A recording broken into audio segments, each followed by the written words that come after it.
Go on to video 2. So the next step is working on that chain. As you look at this, you want to make sure that your chain doesn't rotate when you go back to work into it. And you will notice that there is a smooth part which has like a V shape here for your chains.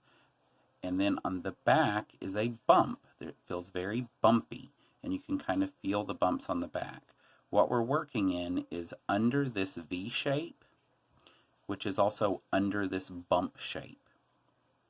The V shape is actually the top of our crochet, and the bump is the back of our crochet. So we really want to make sure that we're trying to work on the front side, not the back side, but I'll show you how to make it a little easier if it is harder to get under your V's. So the first thing you want to do is not work in this first chain. We're going to work in the second chain from our hook, not the loop, chains. So this is chain 1 and chain 2. You can see the two sides of the V, and I'm going to be working under them. So I'm going to tighten up my slip knot or my loop so it's not so big. I'm going to go skip 1, go under the V, and sometimes you have to manipulate the yarn slightly to get this started. And you can see on the back there's the bump right there, and here is my V. My crochet hook is under my V. My hook is pointing up. I'm going to yarn over from front to back, turn, pull through under my V. Now I have 2 loops on my hook.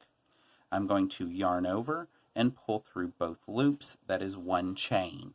When I finish this, I should have 26 single crochets for this first row, and that's what I'm going to do. So I have done 1, and this is where I said, if you notice, you can see the back bump, and there's my front V.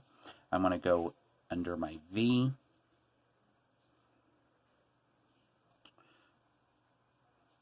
I have loop and V and yarn and my working yarn, so I'm going to yarn over with my working yarn, pull it through under the V, yarn over, pull it through the 2 stitches, and I'm going to keep doing this. So that is 2 chains, and now I'm going to keep going. Here I'm going to show you the easier way to do this. You're working on it kind of from the side. My V's are towards my middle finger, and my bumps here are towards my thumb, and then I can slip under the bump, but I'm still actually under my V's, as you can see. So it does make that a little bit easier for when I'm doing this. And then yarn over, pull under my V, yarn over, pull through both loops, chain 3. Again, slide under the V, yarn over, pull through the V, yarn over, pull through both. That's chain 4. And you can see here is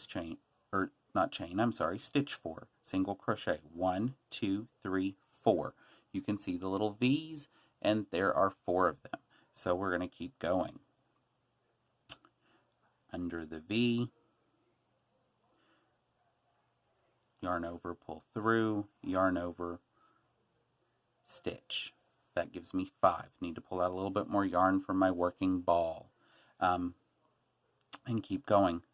That one was, I think, 5. Let me see. 1, 2, 3, 4, 5. Yes, and I'm going to keep going. So these videos are made so that you can stop, pause, review, go back, see your stitches, and continue going. We will do 4 entire rows of this single crochet, and each row will consist of 26 stitches for this pattern. So you will just continue to do this all the way across till you get to the end, and you can even go back and count to ensure that you have the 26, and it helps with keeping your crochet in a nice size. And as you go with the pattern, you can also continue with your gauge. The gauge is going to be approximately 7 inches once we get through, and then once we put our single crochets around the edge of the pattern, we should be between 7 1/4 and 7 1/2.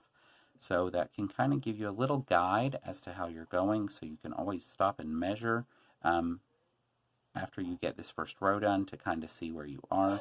But you don't want to twist this chain. If your chain gets twisted, then it's going to be a little more confusing as you work. So as you can see there, here, this is my actual top of my V's, and it is twisting this way. So I am just rotating it so it's not twisting on me anymore. So you just have to keep remembering to feel for that bump. I like to keep the bumps kind of towards my thumb.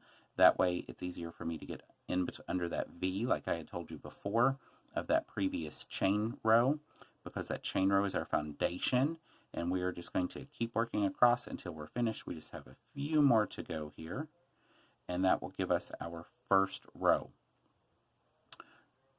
So this is video 2 of this series on this stitch sampler dishcloth or washcloth. And these make great gifts for family and friends, also to use at home and to exfoliate yourself. And they work really good on scrubbing your dishes too. And then they're 100% cotton. You want to make sure it's 100% cotton yarn when you are making these, especially if you're going to be using them to clean your dishes or to clean yourself with. You don't want to use an acrylic yarn because then it's not going to work really for what your intended purpose is. So here's my last one. It kind of looks funky. Here is that first chain that we did, and we're going to again slip under that first chain, yarn over, pull through, yarn over, pull through the 2 loops, and I have actually finished. You can see how it twists, but you can flatten it back out, and I have finished all 26 of them. You can see how they kind of stand up a little bit, and again you can count them from one end to the other and you'll have 26 stitches.